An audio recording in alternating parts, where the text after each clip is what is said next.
वञ कोंज मदीने तरफ़ तिखी दे लालण खे जाए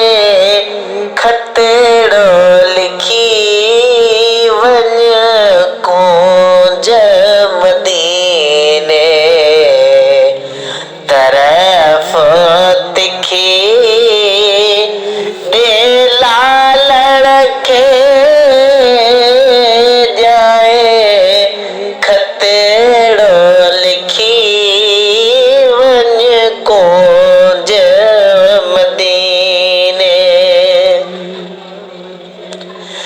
अज अरब जे पासे उॾाम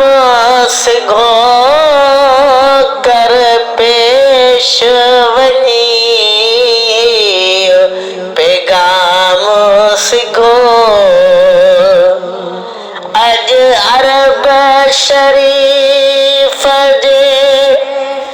पासे उॾाम सिघो कर पेश वञी पैगाम सिघो मुंहिंजे साईं खे ॾे सलाम सिघो मुंहिंजे साईं खे ॾे सलाम सिघो